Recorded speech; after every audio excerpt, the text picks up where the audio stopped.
Bismillah ar-Rahman ar-Rahim. In the name of Allah, the most merciful, the most beneficial. All praise be to Allah, the cherisher, the nourisher, and the sustainer of the whole universe. The prayers, blessings, and peace be upon His Prophet and Messenger, after whom there will be no Prophet, Muhammad sallallahu alaihi wasallam. Continuing to what we have left off last time concerning the explanation of the book which is written by Imam Ibn Baz. May Allah shower His blessings and mercy on him. The book which is under the title The Correct Belief and What Opposes It. We stopped at Imam Ibn Baz saying that faith in Allah also entails believing in Allah's perfect names and attributes, which have been mentioned in his mighty book and authentically reported in his trustworthy messenger, without distorting the remaining. Firstly, before starting to explain this, I would like to say that to precisely understand Allah's monotheism or oneness, Tawheed, you have to consider what is mentioned by the all Islamic scholars such as Imam Abu Hanifa, Ibn Battah, and so on, among others of Islamic scholars, considering Allah's monotheism. They said that the science of oneness or monotheism is divided into three sections. First one concerning Allah's lordship, and the other concerning the belief in Allah's worship, and the third one concerning the belief in Allah's perfect names or beautiful names and attributes or qualities.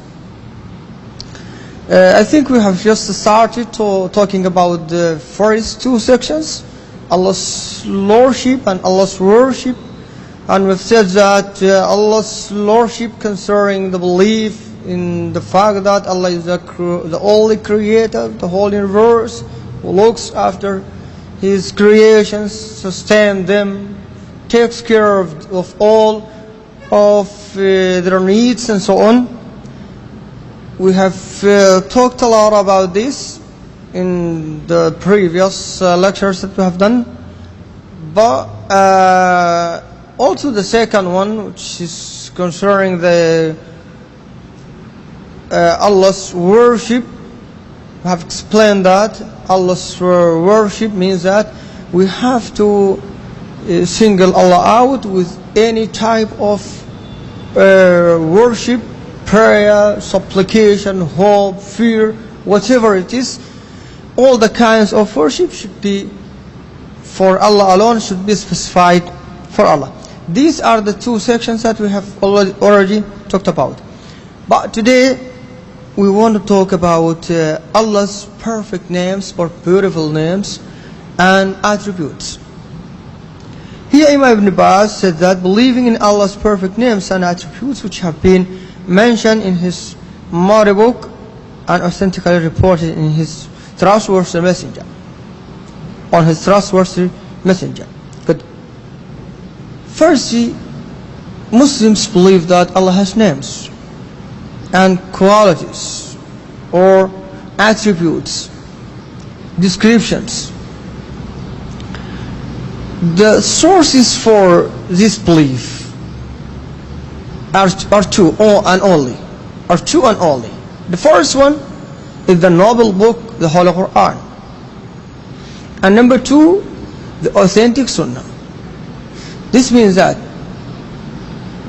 Muslims do not affirm any name to Allah or a quality without referring to the Holy Quran and Sunnah. So, number two, we have to bear in mind that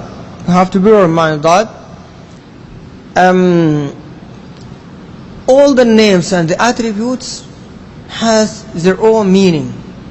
Every name of Allah and every attribute has its own meaning. For example, if we look at the verse in chapter 7, Surah Al-A'raf, verse number 180, the most beautiful names belongs to Allah, so call on Him by them. The most beautiful names belongs to Allah, so call on Him by them.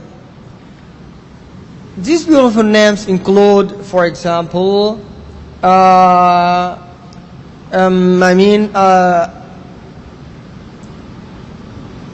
Himself describes Himself as hears, the one who hears,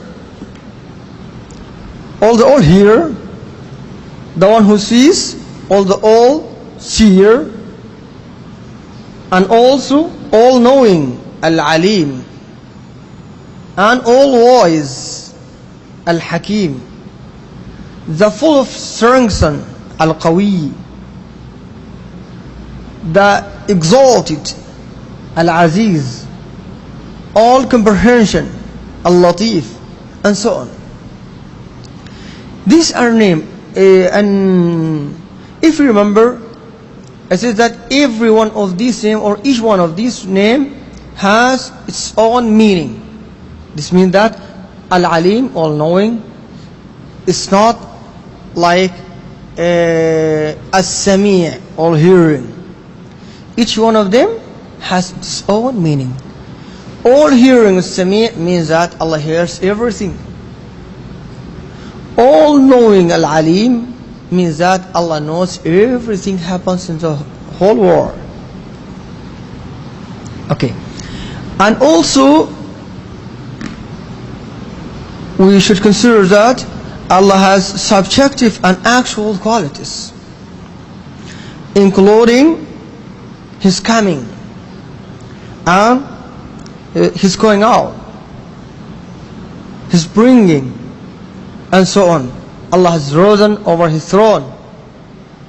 These are called subjective or actual qualities. To understand these qualities or attributes or beautiful names, we have to bear in mind that all the names and the attributes of Allah should be mentioned and should be reported in the Holy Quran and in Sunnah. Because we don't know how is Allah. So actually, absolutely, we don't know how can we describe or how the attributes and names of Allah subhanahu wa ta'ala. So that to avoid falling into what Allah has forbidden in Surah Al-A'raf, verse number 33, He says that, and saying things about Allah of which you have knowledge. In order to avoid this, we have to avoid describing Allah by anything that Allah hasn't mentioned in the Holy Quran or in the Sunnah of our Prophet Muhammad sallallahu alaihi wasallam.